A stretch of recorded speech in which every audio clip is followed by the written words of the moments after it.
Hello everyone and welcome back to my channel. This is Danrie from Craft of Giving, and in today's video I want to share how to make these beautiful simple quilled Easter cards. To get started, you will need to grab some quilling paper, a quilling pen, some glue, and optional a quilling board, as you can see there in the background. As always, I'll have some links listed down below for what I'm using today. I decided to start with my bunny's body first so that it's nice and center in my card by grabbing a blue piece of quilling paper and coiling it using my quilling pen. Now you can certainly use some liquid glue or, just like I did here, a normal glue stick, which worked perfectly fine to secure your coiled piece of paper onto your cardstock or your card that you're using. Once you've coiled your piece of paper into a nice tight coil, you can use a quilling board like this to create uniform sized circles for whatever designs you're making. Having a quilling board is totally optional. You can certainly unravel or loosen your coil just using your hand and eyeballing the sizes. Be sure to secure the end down using a little bit of glue. Again, you can use liquid glue, quilling glue, or just a normal glue stick like I have done here by just using the sharp end of your needle to just scoop up some of that glue. Go ahead and secure that down on top of the little bunny's body, and I'm just using again the needle side of my quilling pen to remove any excess glue. It did not stain, it did not leave any weird marks, so it worked perfectly fine for me.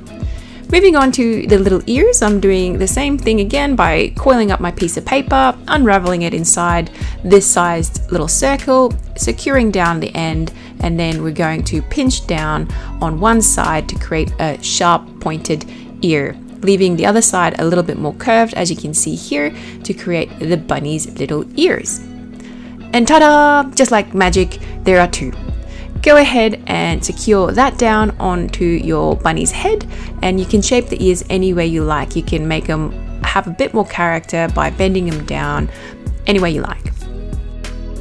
If using a liquid glue, just have some poured out on the side on maybe a piece of plastic, using some tweezers, and dip your little coiled design into the glue and then place onto your card.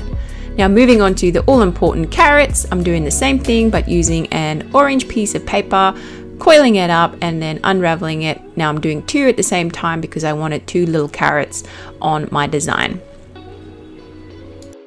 Now depending on how detailed you want to be, you can certainly add some little flowers for pops of color. The designs are endless. It is limited by your imagination. So again, I'm securing the ends down to create my design and pinching only one side of my coil to create a nice beautiful carrot shape.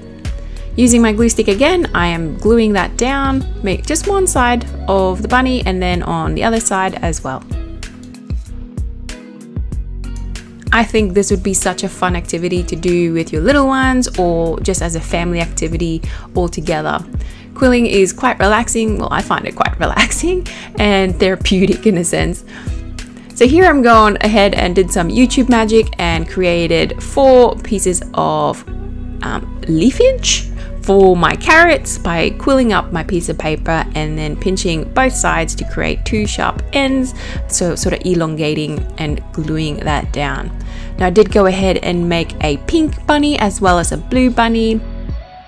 Now you can certainly stop here, but I like to be a little bit extra, so I pulled out my little stamping kit and went ahead and stamped a little message. Now depending on what stamps you may have available, or maybe you don't have any stamps available and you have a beautiful handwriting, you can certainly handwrite this message on top of the card just to make it very clear that this is for Easter. Now I felt like my bunnies lacked a little bit of character, so I did go ahead and pulled the cotton bud of a cotton bud stick and then glued that down to create a beautiful little fluffy bunny tail, and I thought that just made it pop. Now that's totally optional. You can certainly use some white quilling paper for this part as well and just glue it straight on top of your existing design. However, I don't have any white quilling paper. Now depending on the glue that you've used, you may need to let it sit if it was a liquid glue, but my glue stick worked quite well and it was ready to go. I've gone ahead and written my little Easter message inside my cards, ready to be gifted for this Easter.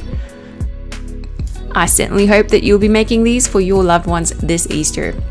If you liked the video, please give it a big old thumbs up, leave me a comment down below, subscribe for more. I make videos on handmade gifts and other fun DIY projects.